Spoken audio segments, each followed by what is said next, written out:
We're playing through the Ultimate Pokemon experience for the very first time, and you could say we've hit a bit of a turning point. Following a run of humiliating defeats at the hand of Sabrina and Koga, we found a way to bounce back with a scorching encounter with Blaine at the Cinnabar Island Gym. Using our rapidly diversifying squad of Pokemon, we were able to come up with a strategy to turn his own strength against him, using his own sunny weather to take down a Mega Charizard and claim our 7th gym badge. That meant there was only one gym leader standing in our way before we could reach the dizzy heights of the Pokemon League. The problem was, that gym leader was Giovanni, the leader of an evil corporation driven by dreams of ruling the world. Or something like that. Can we get our final qualification to enter the league in today's episode? Well, keep watching to find out as we prepare for the showdown in Viridian City. After bidding farewell to Blaine, who took the time to compliment my Gengar MVP before we left the gym, we were finally on the road to Viridian City. Passing through our hometown, I popped in to report my progress to Professor Oak and of course said hi to Mum, to let her know our dream of becoming the greatest Pokemon trainer in the world was almost within my grasp. She smiled and nodded politely, as all mums do. Walking the trails where it all began, we finally saw the verdant green roofs of the iconic city, and it looked like the gym leader had returned. This was it, our final test to prove our worth was at hand. But first, we had some unfinished business at hand. During our adventure, we had passed a couple of travelling gym leaders from the Johto region, and what better way to test our preparedness than duking it out with some of the toughest gym leaders around. First up, we headed over to the Seafoam Islands, where we had previously spent countless hours wandering the glistening caves. Price was a veteran trainer who has dabbled in more than a few epic battles in his time. Kinda reminds me of myself. No, scratch that, definitely reminds me of myself. Nevertheless, we charged into battle with a team designed to handle his Ice-type Pokemon. And it turned out to be a rather one-sided affair. Price's entire team was completely walled by a roosting Seasoth, fondly named my dude, who was able to tank the ice attacks launched his way and heal off the damage, while setting up speed boosts from his Trailblaze attack. One by one, the opponents fell, until my dude had claimed victory against all 6 Pokemon. I guess it makes sense that an Ice-type gym leader wouldn't pack a single Fire-type attack, my dude's single weakness. With defeat, Price returned home to the tranquility of his retirement, which meant we'd be able to hand over to our next, and hopefully more difficult, challenger. Sorry Price, you did great! Now for contrast, Ice-type Pokemon are considered to be some of the weakest defensively, so the battle with Price won't come as much a surprise to the veteran Pokemon players amongst us. Our next opponent, however, uses Pokemon of arguably the strongest Pokemon type defensively, Steel types.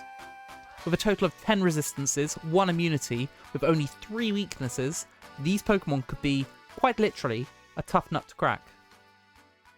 And the one in charge of them was a master of these types, Jasmine. Back in the day of Gold and Silver, Jasmine was a truly ferocious gym leader, with her high-level Steelix causing serious problems for a multitude of challengers. To make matters even more challenging, Radical Red provided the potential for Jasmine to have one of 2 different Pokemon, Mega Steelix or Mega Aggron, both of which being defensive Goliaths. The battle started off well, with Mothra 3.0 being able to take down an opposing Bronzong in a single hit, while also scoring a 50% chance to increase its special attack. Jasmine was cunning though, sending in an Aggron to take the next attack thanks to its sturdy ability, and respond with a quad-effective Earthquake to take us down. Our hero from the previous battle returned, coming in and opting to set up a Swords Dance. This wasn't Price though, and Jasmine once again showed off her prowess, revealing that this was actually a Mega Aggron all along. She had delayed the Mega Evolution so that the Aggron had access to Sturdy, and with the Mega Evolution had now boosted its attack to take down my dude with a single Fire Punch. Cindy came in to take down the Mega on the next turn and pivoted into Warrior. From this position, we were in a good place, until Jasmine revealed her own Scizor as it entered the fray. Warrior set up a Swords Dance to ensure that it could score some good damage against the opponent on the next turn without weakening itself from a close combat beforehand. The Scizor scored some good damage, but Warrior had planned for this all along, and healed back up thanks to a well-placed Drain Punch, taking down the Scizor in the process. The incoming Excadrill forced Warrior out due to the imminent Earthquake, but this allowed Cindy to come in for free on the attack. From here, Cindy could fire, pun intended, off a Flare Blitz to take down the Excadrill on a single swoop. Another defensive behemoth came out, Melmetal. Cindy had no choice but to retreat with a U-turn, given that this Pokemon had access to a number of different elemental punches. Warrior made a glorious return, going toe-to-toe with the Melmetal in a clash of titans, emerging the victor after a close combat into a Drain Punch combo. Unfortunately, an opposing Magnezone proved too much for it, finally taking it down with Thunderbolt. In a cruel twist of irony, AAA was able to take down its descendant with an Earth Power on the following turn, and Jasmine had been defeated. She rewarded us generously for our efforts, and gave further gifts thanks to a highly defensive Torkoal that was in our squad. That Assault Vest is sure to prove invaluable. Training complete, we were finally ready to take on our final gym leader, or the big leagues. I hurried to a Viridian City gym as fast as my little pixels could carry me, but we were stopped as we approached the entrance. It was Brendan, and he seemed in a fluster. He informed us that Team Rocket was up to something diabolical in Cerulean Cave. Before I even had a chance to respond, he basically teleported us to the cave, where a Rocket admin was waiting for us. There was only one thing for us to do in this moment. You got this right, Brendan. Cool, see ya! I'm gonna become the Pokemon champion. I'm kidding. We proceeded deeper into the cavern, heading through the twisting rock formations and battling grunts at frustratingly regular intervals. Thankfully, our team was more than equipped to handle these battles. We also attempted to catch a Guzzlord from a nearby Pokemon den, but the Ultra Ball didn't work. Oh well. Eventually, we successfully navigated the maze of rocks and descended deeper into the cave, until we were halted by Rocket admins Archer and Ariana. They revealed that not even they knew what Giovanni was up to, and they had worried he had become unhinged, but they remained loyal to a team. Archer was first up to stop our progression, unleashing a squad of strong, diverse Pokemon against us. From a focus-sashed Mamoswine to a Home-Claws Durant, all the way to a swords-dancing Mimikyu, protected by its disguise. Archer was proving a worthy adversary to defeat. The team was devastated by a Mega Houndoom, boasting excellent coverage and good speed to deal out serious damage to my team, but Mystique was able to prevail as the last Pokemon standing and take it down. Here was the kicker though. Ariana was waiting for us, with no opportunity to heal after the previous battle. Mystique was going to have to go it alone against an entire squad. He courageously attempted the challenge, setting up a couple of calm minds before taking down Ariana's trick-rooming Hatterene, but was bested by a Sucker Punch from the incoming Honchkrow. So here was the rub. We needed to survive Archer's already formidable team with as much health as possible so we could take on Ariana immediately after.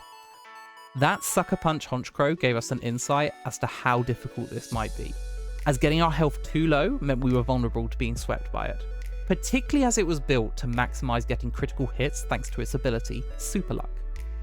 We healed and headed back to the admins. The battle went well against Archer, not losing many Pokemon thanks to a solid effort from my dude, taking out the majority of his team, but we did lose her to a Sucker Punch from the Mega Houndoom. Warrior was able to take down the Houndoom in retaliation on the following turn, and heal back the damage taken with a Drain Punch. Rose did go down versus the Mamoswine, switching in on an Earthquake and being taken down by an Ice Shard shortly after. Swamps was able to round off the battle, albeit after taking a beating herself, but we were in a much better position to attempt Ariana for the second time. Without my dude, we led with Mystique, who had been given an updated moveset enabling him to recover during the fight, and play cleverly against that eventual Honchkrow. Unfortunately, I didn't realise that we were in a speed tie, and we lost due to a couple of untimely crits. Warrior was able to come in to avenge Mystique on the following turn, but ultimately, it proved futile, as we had nothing to handle the Mega Marwile that proceeded to come in and sweep the rest of my team. Radical Red was proving to be that worthy adversary yet again. We went in again, seeing off Archer, but leaving weaker than our last attempt, with only half the squad still standing. This time we went full setup mode with Mystique, setting up a total of 3 Calm Minds before taking down the Hatterene. We recovered on the incoming Honchkrow Sucker Punch, but saw yet another critical hit from a Drill Peck on the next turn, before firing off a Moonblast to take the Honchkrow down. Now we were between a rock and a hard place, as Rhyperior came in. See what I did there? At this moment in time, we had a total of 6 stat boosts, which would have turned our stored power into a pretty strong attack, as it gets stronger with each boost your active Pokemon has. The question was, would we be able to one-shot the Rhyperior? All we could do at this point was gamble and see if it would. Thankfully, it did. All that remained now was that Mega Marwile, and it revealed that it too had access to a Sucker Punch, taking down Mystique before we could act. Our final hope fell to Swamps. She needed to take down that Marwile in a single attack, as there was no chance she could take a Play Rough and Sucker Punch combo. An earthquake shook the entire cave as Swamps gave it all she had, as the Marwile's health tumbled. But it had survived by the skin of its teeth, and Swamps was taken down. The world was doomed. Or so it seemed. We were to be stuck in this cave, locked in an endless bout between these admins, while Giovanni launched this plan to take over the world. Perhaps this was the true ending that Radical Red had planned all along. Fortunately, however, at this point, I kinda gathered all the information on my opponent's movesets now, and there was no way that we would be caught by surprise Sucker Punches anymore. In fact, I could use them to my advantage. We progressed through the battles in a similar fashion as before, with Mystique using his ability to recover strategically on our opponent's Sucker Punch plays. This meant we were able to get free heals against the Honchkrow and that Mega Marwile. With the 3 Calm Minds set up again on the Hatterene, and being out of range from a Sucker Punch, the Mega Marwile would be forced to go for a likely Steel-type move. But we were faster, and took it down with a single stored power. The admins had been defeated at last. The admins pleaded with us to stop Giovanni, or more likely from their perspective, save their boss from himself, gifting their prized Megastones to aid us on our mission. I prepared my squad as best I could for what was to come, thinking of the best team available to cover the multiple possibilities that were about to come our way. As I descended the ladder, I realised I could never be prepared enough. There it was. Mew 2. As I headed around the cave, I reached a decision. It was time to give up on that Pokemon champion dream and become the world's greatest fisherman. Alright, a Phoebus! No, if I was going to become a master, we needed to do this. As we approached closer, a second figure appeared. The unmistakable sprite of Team Rocket's leader, Giovanni. As I approached slowly, all that stood between the fate of the world and certain destruction was this lowly trainer from Pallet Town. Nope. Brendan will probably save us, right? I gotta focus on that next big catch to be a master fisherman. Okay, all jokes aside, the atmosphere was palpable in this moment. We walked towards Giovanni, and it was as if time stood still. What transpired next will be remembered for the ages. Giovanni had fashioned a Master Ball of his own design, and used it to catch Mewtwo before we even had a chance to retaliate and stop him. Things were looking dire. Even with our team of carefully selected Pokemon, Giovanni was a formidable foe without a Mewtwo in his ranks. How could we stop him now? Suddenly, a stranger swooped in, as things were looking at their worst. It was Lance, the Kanto region champion, and he had received word of the diabolical scheme unfolding near Cerulean. He offered his assistance to team up and take down Giovanni once and for all, despite not having his best team with him. Mad with power, Giovanni rushed in before we even had a chance to respond.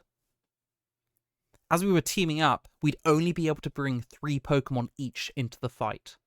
I elected to lead with VGC so we could provide some support against whatever Giovanni was going to bring to the field, and as this was a doubles battle format, VGC would be able to prove her worth in defense. Mystique, my Mega Pokemon, and my Dude were the other options, with both being able to heal off damage during the fight, seeming a good option alongside VGC's screens. And so, the battle began. Right from the off, Giovanni showed his quality, leading with a scary duo of Tapu Lele and Scrafty. The Psychic Surge from a Tapu Lele triggered a Psychic Seed on the Scrafty, making this Pokemon even bulkier and a pain to deal with. VGC set up a Reflect first to provide some defense for the imminent knockoff that was coming Lance's Dragapult's way, while the Dragapult scored a critical hit on the Tapu Lele with a Shadow Ball. Well, I guess that's why he's the champion. To my surprise though, the Tapu Lele and Scrafty doubled into VGC's slot, putting us in the red immediately. A quick side note for these battles. It's important to remember that I'm only able to make half the decisions from my side of the field in these scenarios. There is a great deal of trust that I need to place in the AI here to behave logically. With that said, I chose to go for Volt Switch so I could save VGC to set up screens later in the battle, when that Mewtwo was likely to appear. As such, I was putting a lot of faith that Lance's Dragapult was going to take down the Tapu Lele with a Shadow Ball, as otherwise we would get outsped by said Tapu Lele and get taken out. Thankfully, Lance got the memo and proceeded to take down the Tapu Lele. VGC could then Volt Switch out safely on the Scrafty, and we could bring in... Wait just a minute! Look at Lance's team for a sec. These are meant to be his B-listers? There's a Dialga in there! Sorry, back to it. We sent in my dude to potentially start setting up some Sword Stances and tanking hits under the Reflect. The Reflect indeed paid off well, with Dragapult taking a knockoff from the Scrafty relatively decently. Giovanni sent out an Excadrill in response. On the next turn, I placed my trust again in Lance to choose a strong move, while I decided to do a chunk of damage to that Scrafty with a Pounce. Thankfully, Dragapult spewed a Flamethrower in the direction of the Excadrill. Again, our slot was targeted by both of the opposing Pokemon, with my dude able to survive the damage thanks to that Reflect. Knowing, or rather hoping, the Excadrill was going down next turn, my dude could roost off the damage taken to get back to a decent amount of health. Dragapult handled the Excadrill as expected, while the Scrafty attacked with another knockoff in Lance's slot. So far, we were looking pretty good in this battle. Two of Giovanni's Pokemon were gone, and we had a relatively healthy position and momentum on our side. But how rapidly things could change. Giovanni revealed his next Pokemon, a Celesteela. This was a seriously huge problem. And I don't just mean because Celesteela stands at over 9 meters tall. The good news is that we outsped both of Giovanni's current Pokemon. The bad news is that Celesteela walled my entire side of the field. Caesar and Mystique had nothing that could effectively hit it for good damage. Fortunately, Dragapult did have access to that Flamethrower, and with Scrafty having its special defense raise, it likely didn't see a KO there, so we could take it down with a Pounce this turn. The problem was Celesteela could also learn Flamethrower, so this would most likely be my dude's last act of the battle. We locked it in, and everything played out as was predicted. Flamethrower on the Celesteela, Pounce taking out the Scrafty, Flamethrower on my... Oh no. The Celesteela had boosted its speed. That meant Caesar did stay alive for one more turn, but now the Celesteela had a lot of momentum on its side. And things only got worse, as the Mewtwo had chosen this as its moment to appear. This turn was looking dire for our side of the field. Celesteela was now going to outspeed my dude, meaning we would not be able to get the KO on the Mewtwo by following up with a Pounce on a potential Shadow Ball from the Dragapult, as there was a high chance of the Flamethrower being revealed this turn.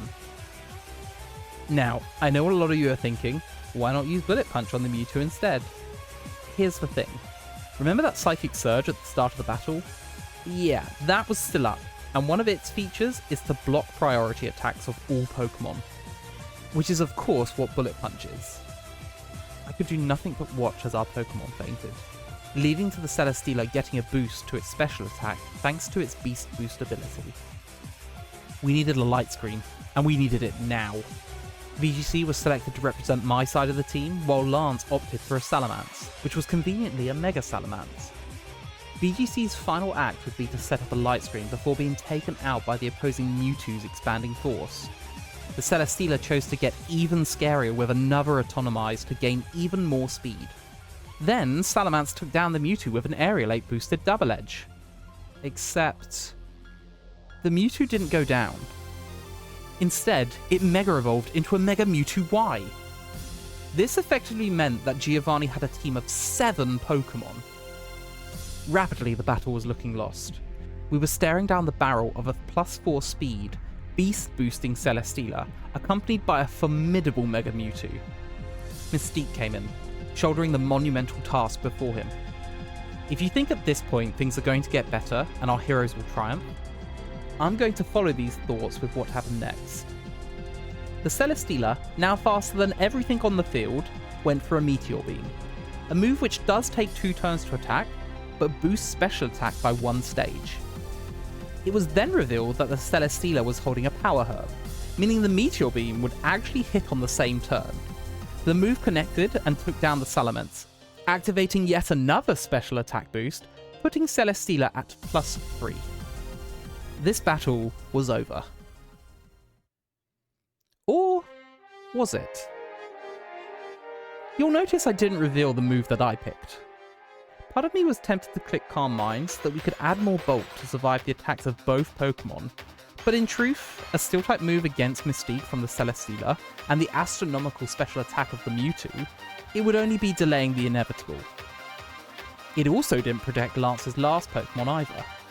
Dialga is an incredibly strong Pokemon in its own right, and might be able to go toe-to-toe with Giovanni's side of the field, sporting a decent moveset and great stats. No, we had to play offensively to stand any chance. We needed to go for a Moonblast on the Mewtwo and hope to get the 30% chance for a special attack drop to have any chance in winning this thing. So I locked it in. Mewtwo then revealed a move that I had never even heard of before, Soul Robbery. After the battle I looked this up. Soul Robbery is a move that steals an opponent's stat boosts and then attacks. If we had gone for that Calm Mind, we'd have had it stolen from us and used against us on the next turn anyway. It was then time for the moment of truth. Mystique fired off a Moonblast with the power of the moon seeming to pierce the very walls of the cave. Half of Mewtwo's health was gone, but perhaps more crucially, we had got the drop! And the Psychic Train was gone. Suddenly, the winds of change were blowing in our favour. All we needed now was to survive an onslaught. At this point, I had no idea who was going to get attacked. All I had to hope was, with the light screen still up and the drop in the special attack, both of the Pokemon on our side of the field would survive a double attack. It seemed it was Lance's turn to be put in the hot seat, quite literally, as Celesteela blasted a flamethrower towards the Dialga, followed up by an Aura Sphere from the Mewtwo. Dialga survived the test, and with a very respectable amount of HP remaining too. Mystique was able to finish off the Mewtwo with a second Moonblast, while Dialga took down the Celesteela with a Flamethrower. And with that, Giovanni's side of the field had been wiped. All that remained now was a single solitary Pokemon, a Tyranitar. It set up a Sandstorm to bolster its special defense, but it was in vain as the combination of a Moonblast and Body Press from the dynamic duo proved too much for it. The Tyranitar fainted, and the world had been saved. In a truly touching moment, Giovanni reflects on all he has gone through and how he has failed, only to be shown that, despite being blinded by ambition, he was still a brilliant leader that had won the loyalty and respect of his underlings. Aw, I kinda wish he won now. He seems like a good guy. Wait, no, that doesn't sound right. Suddenly, Mewtwo burst free of its Master Ball and left a message for us to return when we were ready, before expelling us from the cave. Each of the parties went their separate ways after this, with a little bit of foreshadowing in the process. Well, what a wild ride that was. Guess it's time to head home after a hard day of saving the world. Wait a minute! My gym badge! I needed to get it from Giovanni! I hurried along to Viridian City Gym. What was going to happen now? With no Giovanni, that meant there was no gym leader. And no gym leader means no gym badge. And no gym badge means no Pokemon League. As I entered the gym, the statue was of little help, stating that the gym leader was unknown. Oh man, is this actually all over? As I walked along the narrow corridor, a familiar figure could be seen at the end. It kinda looked like the final Johto gym leader, Clair. It was Clair. And that could only mean one thing. Dragons. In the days of old, dragon types were considered la creme de la creme in terms of strong and difficult Pokemon to defeat. They boasted solid defensive typing, resisting a lot of the common types, while also having strong stat lines and diverse movesets. There was also the conundrum of trying to counter with their weaknesses, as the dragon type is super effective against the dragon type, so we'd be at risk ourselves going on the offensive. The introduction of fairy typing did somewhat weaken their dominion, providing an immunity to dragon type attacks and giving them an additional weakness, but don't be fooled into thinking that makes them any less scary. In the modern era, dragon type Pokemon are so much more than just dragon or dragon flying types as they were previously, with them covering pretty much every typing under the sun. We were going to need a solid strategy to make it through this one alive. And let's not forget about that Mega Pokemon. It could be any number of possibilities, from Mega Salamence or Dynamax Duraludon, all the way to a Mega Rayquaza. Jeez, I really hope it isn't that. I prepped my team for every scenario I could think imaginable, opting for some speed, some power, and a whole lot of bulk. And still didn't feel ready. Nevertheless, the Pokemon League was calling, and Clair was the only obstacle left in our way. The 8th gym leader was ready for our final test. You still dare take me on? I don't think we got a choice. I don't think we got a choice at this point. We just got to go for it. We've just got to go for it. Okay, who are we starting with? An Aerodactyl. Okay, Aerodactyl's not the worst lead. It's not the worst lead for us to be facing with VGC because obviously we are an electric type, which means the flying type attacks aren't going to do too much. It all depends on, like, Aerodactyl's a lead to me. If from the competitive scene, this is always going to have a focus slash right. So if we can break this at any point, that would be amazing. There's probably going to be a Stealth Rock inbound now, but I think getting a Reflect is going to be the best thing that we can do at this point. I think getting the Reflect just in case it does attack us. Okay, no, he's Taunt. Okay, that well, I can't paralyze this now. I was gonna go Reflect into Thunder Wave just so anything that came in could come in cleanly. I guess we go Volt Switch because Aerodactyl's gonna outspeed us. If it wants to attack us, that's fine because it means VGC will sponge that with the Reflect unless it crits. Stone Edge has got a high crit chance. Could miss as well. Or it will go for Stealth Rocks, of which there's not really anything I can do because it might think that it doesn't want to attack us, especially now we got the Reflect up and it's got the Taunt. It's very smart that it went for Taunt. I'm going to Volt Switch. Okay, yeah, there's Stealth Rocks, okay. There is Stealth Rocks, so they're going to be a bit annoying, like, especially being there at the start of the game. But this is fine. I think here, the swap that we want to make is my dude, because everything's going to be neutral, and we've got pretty good defense, and it's a good opportunity for us to... We can use Bullet Punch, and we could take it out, or... Yeah, because we get the leftovers to get a little bit of the Stealth Rock damage is to be recovered. We could go for a Swords Dance, which then means we'll take an attack whatever it wants to go for. I don't think going for the Roost is a smart play. No, because then we're just stalling out for no reason, right? If we go Bullet Punch, we do take it out and we don't take any damage. But if we go for a Swords Dance, we can still take it out with the Bullet Punch, and we can see how much damage it's going to do with a Stone Edge. Obviously, if Stone Edge does a lot, there's always a risk of it critting and actually taking us out. But I think Swords Dance here is good because Aerodactyl can't really do too much to us. So I'm going to go for it. Withdraws, okay. Who's coming out? Magina. Ooh, that's not great. Like, does this have a Fire type move? This probably has a Fire type move, right? Yeah, why would you go into this? Why would you go into this if you don't have a Fire type move? I mean, Bullet Punch is going to hurt this. It is going to hurt this thing a lot. Pounce, I'm pretty sure. Yeah, Pounce is weak against it. I think it's weak against both Fairy and Steel typing. Do I just want to get damage off on this? I might just want to get damage off on this, right? I'm just going to go for a Bullet Punch. This should do about half, I reckon. A little bit over half. Okay, Fleur Cannon. Okay, what's this? Steel type? No, Fairy type. Which we should resist. Yeah, we'll resist this. It's still so much damage. Okay. It is weaker now, though, and it will go down to another Bullet Punch, so that's really good for us. It's really, really good for us. So, yeah, we can take out... Okay, it's got leftovers as well. That shouldn't heal it enough. Yeah, I'm just going to Bullet Punch. I'm just going to get it out of here. That's actually really good that we've dealt with that, like, really early on, actually, because Magina's a really strong Pokemon, especially with the... I'm pretty sure all the Ultra Boosts get a Beast Boost ability, so not letting that get anything, like, any boost from that is really, really nice, because it's such a strong, like, bulky Pokemon. A Dragonite. Okay, so... Dragonite's a really difficult, like, because this is probably going to be a multi-scale. It's not going to be inner focus, which means whatever attack we're going to do, we've essentially got to break its multi-scale. It's probably worth us just chipping away with a Bullet Punch just to, like, bring it down to, I don't know. I don't even know how much it will do. It'll probably do about, through a multi-scale, a third, maybe? Even with the Source Art. Multi-scale is a really good ability. It's probably also... We have the Reflector, but I don't think... If this thing is, like, packing a Fire Punch, I don't think my dude's going to take this.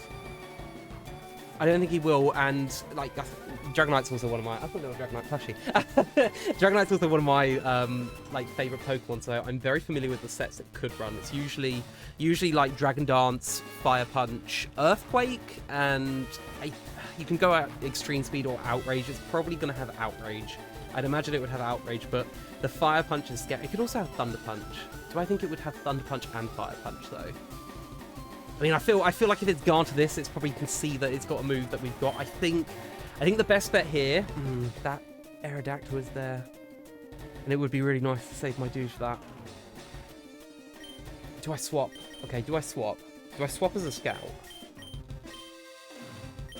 Do I go? Okay, do I go VGC here? Get a Paralysis off, and then go for like a quick Volt Switch? And see what it's going to do. I think that encourages it to do. So here's the problem as well. If we don't just attack it and we swap, and it doesn't see that Fire Punch or anything that it's got KOs us, it's probably going to Dragon Dance. It's probably going to be a Dragon Dance. Like I feel like there's like a Dragon Team's going to have Dragon Dances on it. So if we swap and we're wrong, it's going to have +1 speed and +1 attack, and it's going to be hitting so much harder and harder to deal with. Maybe we just get a bullet punch off here. Oh, I'm gonna go for it. I'm going for Bullet Punch. Okay, so it's staying in. It's doing what it wants to do. It's a Dragon Dance. Okay, Multiscale is broken. I'm so glad that we didn't swap then. I'm really glad that we didn't swap. Multiscale is broken, and that should mean if you have Fire Punch, I think we're going down here. This might KO though. This might KO. There is a chance. So let's see, because the Multiscale is broken. It doesn't. Okay, there's the Fire Punch. I don't think we take a +1, even with the Reflect up. I do not think we take this. Yep. Okay, we've lost our Cecil. That's frustrating for that Aerodactyl. That is frustrating for that Aerodactyl. This is also +1 now, which is kind of terrifying. I mean, Slingshot does have the Choice Scarf on. I've gone Choice Scarf for opposing Dragapult, if there's an opposing Dragapult, because we did see Lance had a Dragapult. That could mean that Clair doesn't, but I was like, I'm not risking that because this is a very fast Pokemon. A very, very fast Pokemon. So, I will go Slingshot here. Now, the question is, do I think a U-turn is going to take this out? Because what I quite like to do is I'm going to be locked into whatever I go for, right? Because of the choice item. So if I go, I've also got Will-O-Wisp. Will-O-Wisp is just, just as a precaution if I want to get something else. I'm going to go Dragon Darts here. You can't Extreme Speed me to do a little bit of chippy damage if you know that I'm going to be taking you out because I'm faster in general. You might not know. I feel like the AI knows when I've got, like, items, right? Because the AI has been so clever this entire game. We're just going to take it out. We're just going to take out the Dragonite with the Dragon Darts. Okay, so that's really good. Now, what are we going to do? Okay, no more Reflect. That's scary. Ooh, Duraludon. Okay. This is a Steel Dragon type. This is probably the Mega. Or the Dynamaxer, because the pattern that we've seen so far is... there's been some Dynamax Pokemon which are just Mega Pokemon. And I know in Sword and Shield, this was one of the... He turns into, like, the Skyscraper, doesn't he? This is kind of scary for us. This is kind of scary for us. Now, Mystique's going to be a little bit of a problem here. Are you more of a special attacker or a physical attacker? I do want to... You're going to be going for a Dragon move. You're going to go for a Dragon move because I think that that's the one that's most likely. But how confident am I in Mystique outspeeding? Pretty confident, I think. Pretty confident. But if it doesn't, we're in a bit of a pickle. If it goes for a Steel move, like I don't think Mystique is a swap-in, but also kind of is. Okay, what we could do a little bit of a pivot here. We could go to Mystique, absorb the Dragon type move, and then swap into VGC, predicting that we're going to have a Steel type move. It also shows us what kind of attacker this Pokemon is. I think it's a special attacker. It might have like Draco Meteor or something like that. So maybe that's the play. Maybe that's the play. And then VGC can put up wherever we need VGC to put up. And yeah, okay. I think that's the strategy. Slingshot could attack, but I think going Mystique here and seeing what it does, because it's probably going to go for a dragon move, right? Which is going to be Stab. So let's see. Let's see if it's a Mega as well. Okay. Swapping a lot is hurting us as well because of those stealth rocks, so we need to be conscious of that. Right, did you go for a dragon type move? Please tell me you did. That's not good. That's really not good. Hopefully we take this. We do not take it. That's so unfortunate. Oh gosh. Why would you not go for a dragon type move? Did that just KO anyway? Well, that was a Pokemon that we just sacked for no reason then. Okay. I'm pretty sure that's is that a special? Is that a special type attack? Because it's beam, I feel like it would be. So maybe we go VGC and we set up our screens here. Maybe we go VGC and we set up our screens. I'm going to go with the light screen because I think that is a special attack. I'm pretty sure this might be a special attacker as well. So let's see. Let's get the light screen up. Draco Meteor. Okay, good. Good. That's really good that we got that out because now this is going to do probably about half. Yeah. Bad company. Weren't low because of bad company. I do not know that ability. Wait, what? Okay, that's slightly problematic. I might paralyze this. I'm going to paralyze this. Okay, so you're going to be going for... Yeah, you're going to go for a Draco Meteor. You can basically go for 3 Draco Meteors. That's crazy as an ability. Okay, yep, so that's not going to go down. That's fine. I think now that we've done that, though, we can just Volt Switch. We're going to Volt Switch, but who are we going to Volt Switch into? That's the question. So, you know... I was going to say Break a Sash, but it's a Mega Pokemon. It doesn't have a Sash. I think... Swamps is the most logical, but I think going for T-Tar is... Because T-Tar's got an Assault Vest on and the Sandstorm, with the light screen up, I think that's the best strategy. Because it means that we're basically going to have, I think it's like something like 4 times defense or something, like special defense, which is crazy. So even though it's going to have some stabbed steel beams, I'm just praying it doesn't go for that. Go for the Draco. Get the Sandstorm up, get the Assault Vest. This is probably going to do like 50 damage or something like that. So fingers crossed, this is going to be fine. I hope so. I really hope so. If it crits, we're in trouble. Wow, I didn't even do that much. Okay. Okay, so now at this point, we've got the Assault Vest, which is going to be, meaning we're not taking as much damage. The Steel Beam's probably not going to do too much. I do outspeed it. I think our best bet here is to go for...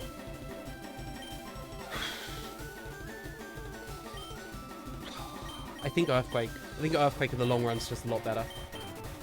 If it wants to swap, it wants to swap. If it goes to something that's flying type, Roaring Moon. Okay, that's scary.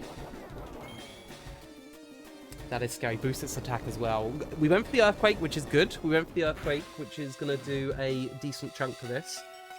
You're going to have a fighting type move. There's no way you're not going to have a fighting type move. Okay, the Sandstorm's doing some chips as well. You might also go for a Dragon Dance. A Dragon Dance would be really scary. But if you have a fighting type move, there's no reason that you're not clicking that fighting type move, right? So maybe, okay, this is where we need to do a really big play.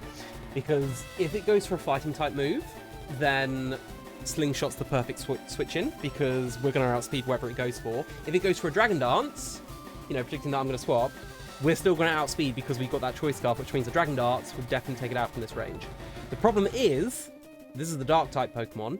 If, for some unknown reason, it goes for a Dark-type move, I mean, it shouldn't. There's no reason that this should go for a Dark-type move, right? I think it should go for a Fighting-type move. I don't think it's going to go for a... I mean, will it have a Fighting-type move, though? What else could it have? Could have a ground type move, because we're weak to a ground type move. Could have a steel type move, that's a possibility as well. Both of which I think it would go for over... Yeah, both of which I think it would go for. So I think Slingshot should take one of those, though. Because they're not going to be Stab. And Slingshot, after the... It's going to take some Stealth Rock damage, which will put us low. But I think... Slingshot should be okay here. I mean, T-Tar might take an Earthquake or something along those lines. If it's because I feel we're at the stage where Earthquakes are probably like inbound and imminent, right? I'm gonna go for it and just hope that it didn't go for a Dragon move or a Dark move. Like it shouldn't if it's got other things. There's the damage. It's an Earthquake. Okay, it is an Earthquake. It's a ground move. So maybe it doesn't have a fighting type move. Okay. Sandstorm's going to start being an issue here, but we're going to outspeed. I don't think this gets... Huh. It could have Sucker Punch. That could be its Dark type move. Oh, do you have a Sucker Punch? Is that something you get? Maybe I can...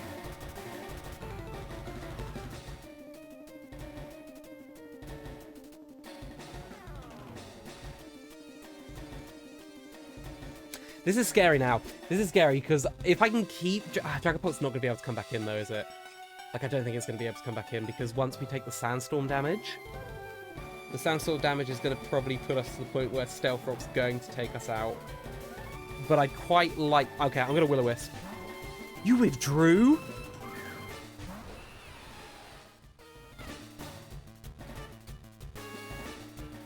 Did you not have Sucker Punch? Or did you predict I was going to Will-O-Wisp there?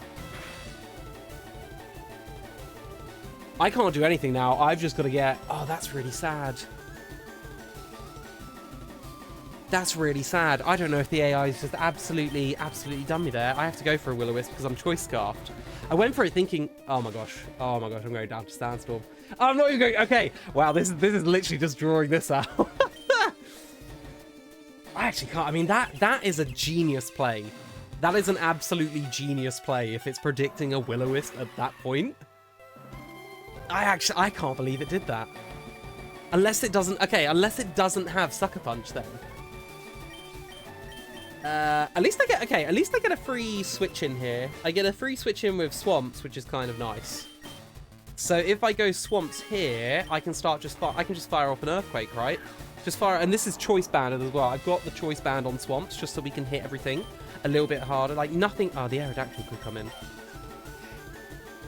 Oh, the Aerodactyl could come in.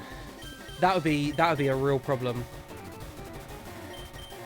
Okay, let's test this AI. I'm gonna go for a flip turn. I'm gonna go for a flip turn here. Because that Aerodactyl's still there, and if it knows that I'm gonna go for it, this is where I don't know what the AI is gonna do. Because I feel with a Choice Band, this thing is probably going down to an Earthquake, right? I know it's got very stalwart defense, so maybe it sees that I wouldn't take it out. Maybe it sees that I wouldn't take it out, and if I was to go for a flip turn...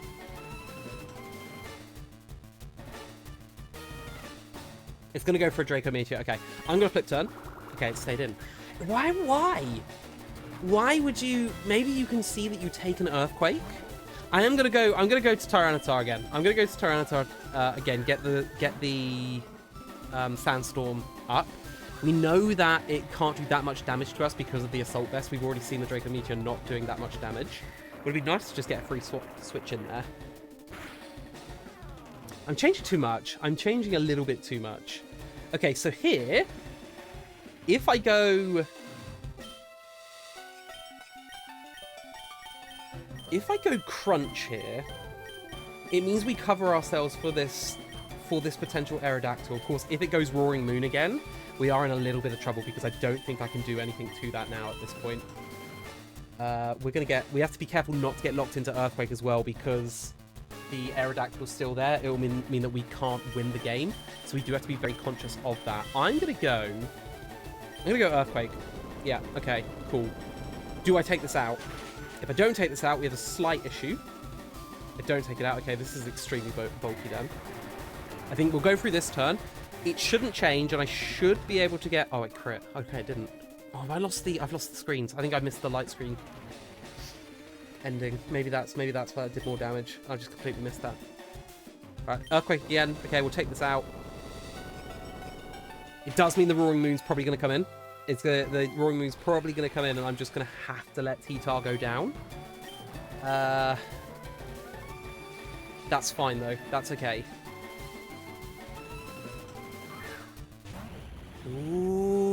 Okay. Do you have Levitate? Why do I feel like you have Levitate? You're a poison dragon. Okay, I'm gonna test this Flamethrower. Okay. Oh, we might live that. We do live that. Okay. Okay, that's awesome. And we hit. Oh my gosh, I can't believe we went for the Earthquake. Why would you go for Earthquake? Why would you go for Flamethrower? Why would you go for Flamethrower? When that happened, I was like, wait, we've got loads and loads of special defense boosts hit. That, I wonder if that was a roll. That's crazy to me. Okay, that was free. That was absolutely free. Okay, so we got Roaring Moon. So we got this Roaring Moon and we got the Aerodactyl. I think we win. I think we win because Swamp should be able to handle both of these, especially after VGC gets up screens. Like, if I just put up a Reflect, I think we're in a good position, right? I'm going to Earthquake. Yeah, that's fine. We're going to lose T-Tar here. Okay. Ooh, okay. I think we got this because VGC gets one turn. VGC gets one turn, right? And we're going to get the Reflect up. We're going to get the Reflect up, and then we should be able to Ice Punch, and I think Ice Punch takes out the Roaring Moon and that Aerodactyl. So, get the Reflect up. There's the Reflect. Okay, awesome. What are you going to go for? You go for Earthquake. Okay, that's fine. We get Swamps in. Swamps should be able to do this. Barring I don't want to say it. I'm pretty sure a banded Swamps has this at this point. We just click a move twice, right? We just click a move twice. With the Reflect up, let's crunch. Please don't get a defense drop. Please don't get a defense drop. Okay, great. Okay, awesome. I think this is it. Okay, this should take out the Roaring Moon. I think we're about to 5-3. I'm really hype. Like, really hype. There's the Aerodactyl. Okay. Oh, you don't have something that's going to flinch me, right? Just don't have something that's gonna flinch me. One left. This is where the real battle begins. Okay, let's see. Earthquake. Oh, we should eat that. We should eat that. Even a crit. I think we take that. It crit! It crit! I'm so glad we took that. When I saw the health, I was like, oh my god, please don't. Woo! Guys, we did it. We did it. I'm so pumped. I'm so ready. I'm ready. Bring on the Pokemon League is what I say, guys. The Pokemon League. Every Pokemon Master's dream to reach. Join us as we battle through the final hurdle of Victory Road before entering the ultimate challenge as we test our mettle against the strongest trainers in the land. Will we be bested by Radical Red's truest test? Or will we finally claim that exclusive title of Pokemon Champion?